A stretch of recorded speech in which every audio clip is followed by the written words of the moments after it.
waxaana hadalka aan ku fahmay wuxuu ahaa safarkii Sharma Boy. maalin hore sida ogtihiin maalimahan dambe social media qabsaday Sharma Boy ka degaanayo dalka Mareykanka. fanaaniin badan oo Soomaaliyeed oo loo maleyn jirin inay hadlaan ayaa intay baraha Facebook page-kooda intay soo fadhiisteen ayay wiilka caynayaan. wax kuma sameynin yaa intuu maalin soo istaagay ama meel ku soo fadhiistay muu cayn. nimanka caytameen mid ka mid ah wuxuu ahaa Nimcaan Hilaac, sida ku aragteen fiidiyoyaal badan. hadallo reer baadiyo dadka qaar waa inay magaalada lagu soo dhaweeyaa oo wax la baraa, yacni wuxuu ka soo qaadaa qof ka imaada meel mii ah. inta badanna waxaa loo maleeyay inay ka masiirayaan, ayna ogyihiin hadduu imaado xaflad dambe meeshaas xafladay aadi doonaan meeshaas ugu dambeyn doono. Sharma Boy maanta dhalinyarta dhan u jecel yihiin. dhalinyarta dhan way jecel yihiin. nimankaas qaar soo hadlayaan ma arkaysid weligood ayagoo dhahay dhalinyarta kaale waxay ila sameeyaa. wiilka bulshada waa dhalinyartu fiidiyaha la dhigaa iskama dhigo dadka waa qof ka dugan mise dadka sareeyo. waa aragtay dhalinyarta soo ugu dhex jiro heesihiisana malaayiin qaraacayaan.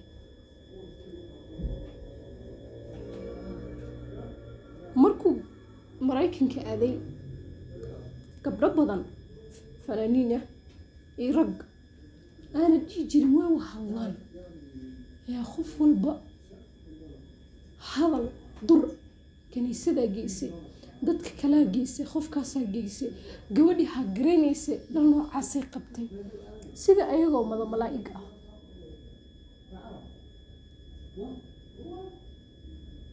jaanibta waa aragtay wax way isla sameynayaan.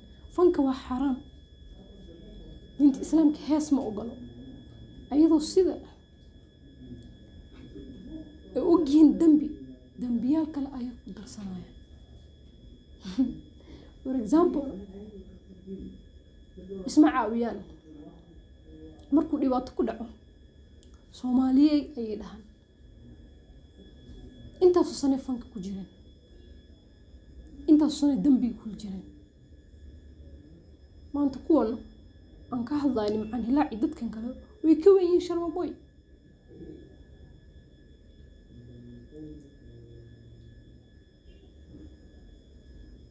intay soo dhaweyn lahaayeen, intay ee dhalinyarta tusi lahaan sida walaaltinimada mise walaalnimo intay dadka tusi lahaayeen ayagoo intay Facebook-gooda soo fadhiistaan waa ka sheekeynayaan qaabku ku imaade maxaa shaqo kaaga dhigay. soo dhawaysti waa lagaa waaya soo maaha, maxaa kugu waaya? iimaan darrada kugu dhacday aa u malaynayso maalintuu imaado risaaqda kaa xirmanaysa maxaa waaya? maalintaa dhalanaysa ilaa haddaba wax waa cunaysay. Sharma Boy ma risaaqdu ka xiraya?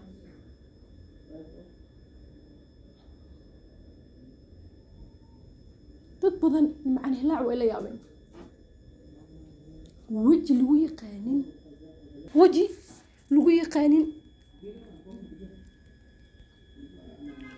weji lagu yaqaanin ayuu la soo baxay. libaaxa midka aamusan iyo midka qayliyo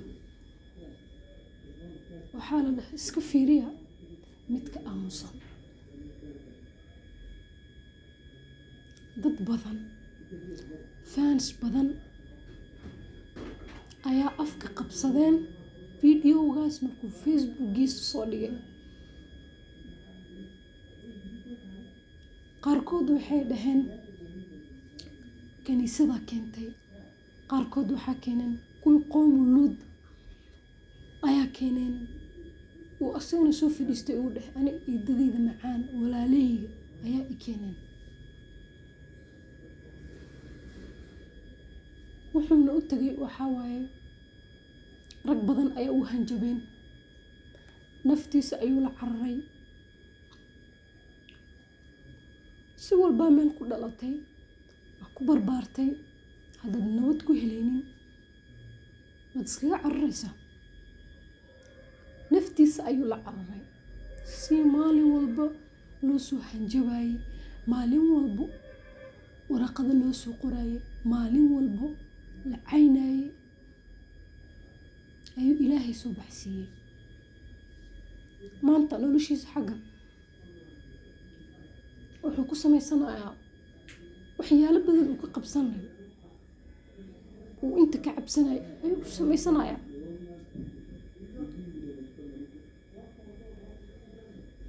waxaanay ka guwanayaan xafladooyinkan wuu heli doonaa. laakiin dad badan ayaa lagu dhiiqada la galeen, ayaga dhanaa gubteen. intay gubteen yaa iyo fadhin waayeen. qofka wuu xishoodaa sooma, hadduu masiiro qofka uu wax dareemo intuu xishoodo aamusa, xitaa way xishooni waayeen. intay soo fadhiisteen iska hadlaayaan, waxay ku hadlaayaanna ana qiimo lahayn.